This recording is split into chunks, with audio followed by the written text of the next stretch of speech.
大家好，我是钓鱼城科幻学院的教师雷梦莹。今天非常高兴能够邀请到意大利著名科幻作家来到重庆理工学院。Thank you so much for being here, Francesco Verso. Would you please give a very brief introduction? Yes, 大家好，我叫 Francesco Verso, and I'm an Italian science fiction writer and editor of future fiction.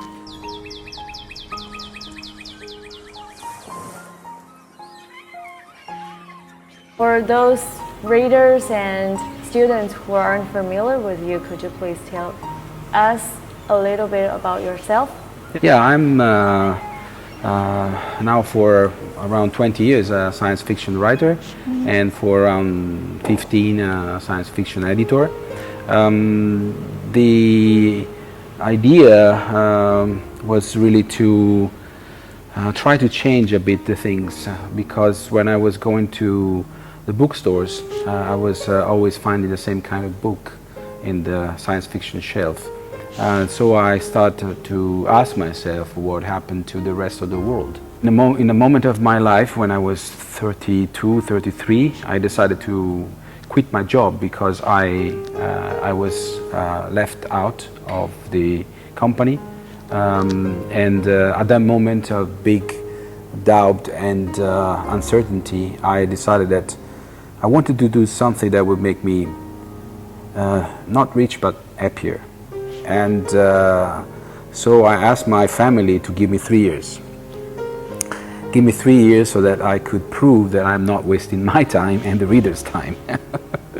And after 8 months, I won the first Urania Award, which is the most important Italian science fiction award. And that was kind of a sign that maybe I wasn't wasting my time. And because I was free from the job, I concentrate everything on writing. I wrote 2 other novels in 2 or 3 years. And with the third novel, I won the Italy Award, the Odyssey Award, and it's actually the book that you have here that has been first translated in English by Sally McCorry, and then in Chinese by Jiang Fan. The editor part became much bigger than the author. It's something that I like to continue to do at the same time, at the same level anyway. Then, of course, my focus was on trying to get these works translated into English, because as an Italian we have much more difficulties because of the language. And so I encountered this huge obstacle of the translation. And now my quest, my mission is really to help bridging these cultures and having a voice into the global conversation, because we are risking of listening always to the same kind of voice. I know you have done a lot of efforts on digitalization in the field of science fiction. Do you see other science fiction works doing the same thing? Do you have any recommendations? Yeah, of course. Personally, I like, for example, the work of Pepe Rojo from Mexico. He works at the border with Mexico and the US, working really on this idea of transnational let's say issues. Really great figure that also talks about the influence of media on our perceptions. And also a very talented writer from India, from Bangalore. There are great authors from Africa, from Ghana. There's Cheryl Ntumi. From Botswana, there's Tlotlo Tsamaze. So it's really a wide selection of authors that bring their futures into the global conversation, and they are moving the first steps, but with much more difficulties than the big names of English and American science fiction. Are there any great sci-fi writers in China? Of course there are. There are you know, the star Dalio, Big Liu, and he is a superstar. But really, I'm interested in the environment. You have the pyramid, but the pyramid is made also of a structure of other authors that sustain this this sector, this field. Personally, I love Han Song, and he's one of my best writers. But I've scouted and translated for a lot of female science fiction writers, and Xia Jia, Gu Shi, Mu Ming, Tang Fei, Su Min. Really, I publish a lot of their works, and they're excellent, and they represent personally the social and anthropological part of science fiction, which I'm more interested about, and so I tend to prefer the works of female science fiction writers. I've traveled to Italy before. I was so attracted by this beautiful city and its culture. Are there any cultural elements in your writing, and how does these elements inspire you? My fourth and fifth novel, they are set in Rome.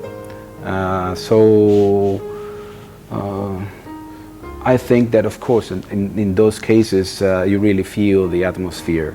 Even though I like to transform things, I like to create a setting that is not really realistic, but it's Rome. The places are real places. Most of them are real places. Sometimes I invent something just to create this effect of it's called cognitive estrangement. So it's something that makes you feel strange because you don't know what it is, but you can recognize it, and so it creates an effect of proximity, but also of weirdness. So that's what I like to do. But of course, the culture is there. The idea of a family that is still our building block, you know, our unit.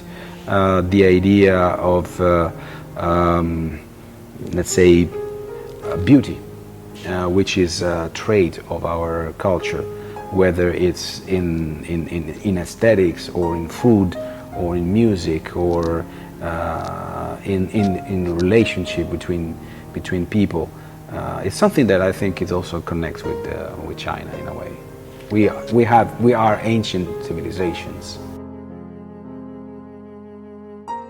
Speaking of science fiction in Italy, especially in non-English speaking countries, do you confront with any difficulties, or how do you deal with the cultural imperialism? Yeah, there are. I mean, when it comes to the translation, yes, because we are kind of confronted with this idea that we need to conform with the US, UK standards. So as we have been imposed on some kind of storytelling, some kind of protagonist, some kind of structure of the story, or some way of telling the stories, whatever do not conforms, whatever do not fits in that is considered difficult. And if it's difficult, then it's something they might not consider. And so we're left with the easy things. We're left with things that are very digestible, very easy to be understood by everything. But what you understand is just the surface of things. So it's a kind of flattening what is in reality much more diverse, in a sense that you have peaks and you have this kind of differences, and you flat everything out, and then you have something that can be easily exported or transported.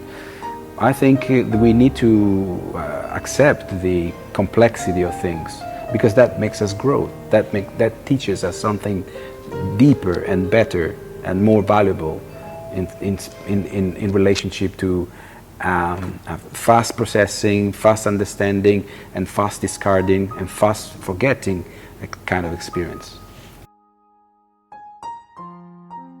Speaking of the course Science Fiction and Imagination, it is going to be compulsory in our college next semester.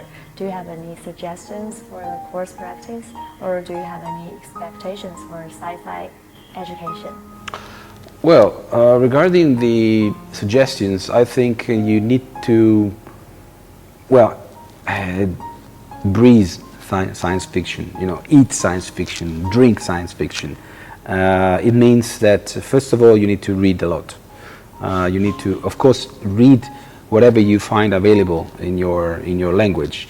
Try to read things in translation, if possible, because it broadens the horizon. But I would say that it is not something that must remain into the books. A science fiction approach means, for example, be curious towards all the innovations, towards all the weak signals that might become stronger in the future.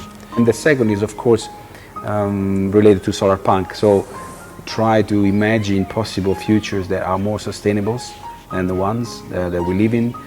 Try to imagine ways to be energetically independent, to power up your life with alternatives. So mostly the only real advice is be curious. Really don't be lazy and accept the reality that the other are giving you.